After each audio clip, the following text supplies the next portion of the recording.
Outnumbered and out of ammunition, the Israeli forces had to retreat. But they had bought time to establish a defense line further north, where the Egyptians were stopped before they could reach Tel Aviv. After nearly a month's fighting, the United Nations secured a 4-week ceasefire. During the truce, both sides rearmed, but Israel had the edge, with big deliveries from Czechoslovakia of modern weapons, including heavy guns and aircraft. Although hugely outnumbered by Arabs in the Middle East, Israel was always able to mobilize more soldiers. It was now better equipped, organized, and motivated. As far as you were concerned, it was a life or death struggle. Absolutely. This was Israel's most fateful war. It was a case of to be or not to be. When the ceasefire ended after a month, the Israelis were ready for what one of their top generals called a series of sharp, short, decisive, and victorious engagements. The priority was relieving the pressure on the Tel Aviv-Jerusalem axis. Lydda and Ramleh, two adjoining Arab towns close to Tel Aviv, were the targets. What happened here was one of the most controversial episodes of the entire war. The Israelis scored a major strategic victory.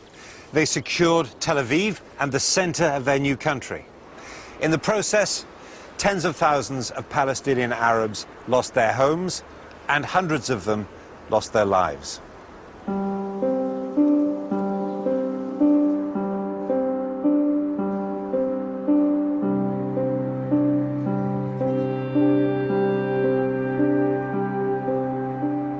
The Haganah killed dozens of Palestinians who were sheltering in a mosque.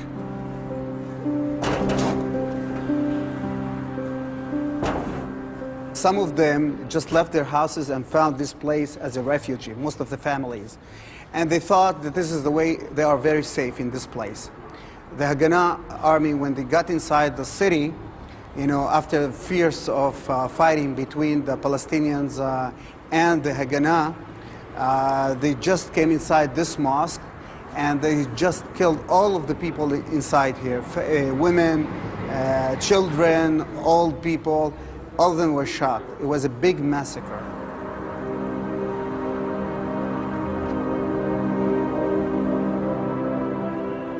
Some of the residents were forced to bury the bodies.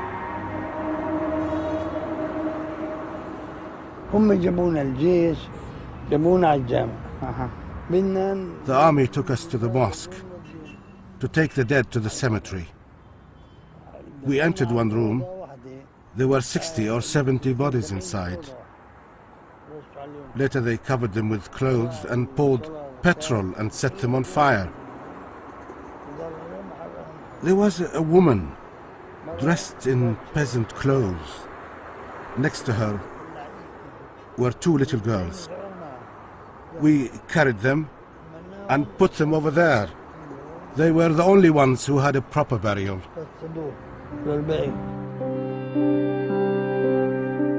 There's a controversy over whether Ben-Gurion authorized the expulsions from Lydda and Ramleh.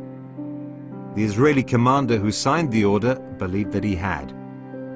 More than 50,000 Palestinians were forced out. It's not a secret anymore. It was called Shoalei Shimshon, the wool of Samson. With jeeps, with the machine guns, it's not a secret anymore. Many things we did, we regret until today. We regret until today. And I think that, but in war you make mistakes. Anyhow, there was no clear order from Ben-Gurion how to deal with the inhabitants in an occupied village. But could Israel have functioned with a big town like Ramleh, full of Arabs? Could you have built a state if you had that many Arabs living right in the center of the country? No. Many refugees died on the long walk to the Arab lines. The offensive ended with another UN truce.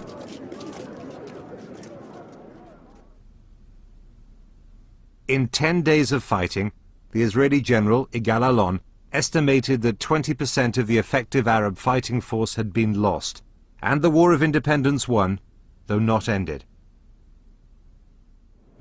In the remaining months of the war, there were more Israeli offensives, more Palestinians were forced out, and there were more ceasefires. Of the invaders, only the Arab Legion in Jerusalem and the West Bank could claim any success. The others were humiliated. When the Second War came, it was not in favor of the Arabs. It was totally in favor of the Jews, because there the Jews were able to make victory in al-Nakba in the south, and against the Syrians and Lebanese. We were left alone in the West Bank defending ourselves. By the time Israel seized the last corner of the Negev desert in March 1949, armistice talks had already started. Yad Mordechai was recaptured and became a symbol of Israeli resistance.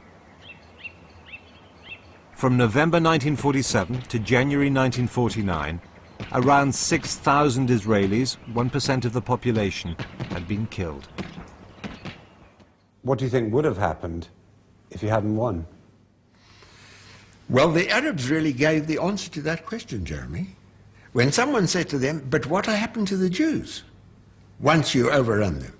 He says there won't be any Jews. They will have been drowned in the sea. And I have no doubt that it really would have been a Holocaust. One estimate is that around 15,000 Arab soldiers and civilians were killed. Defeat made the Arab world even more unstable. There was no balance between the forces of Israel and the forces of the Arabs. Because in wars you don't only depend on the number of soldiers or the number of tanks.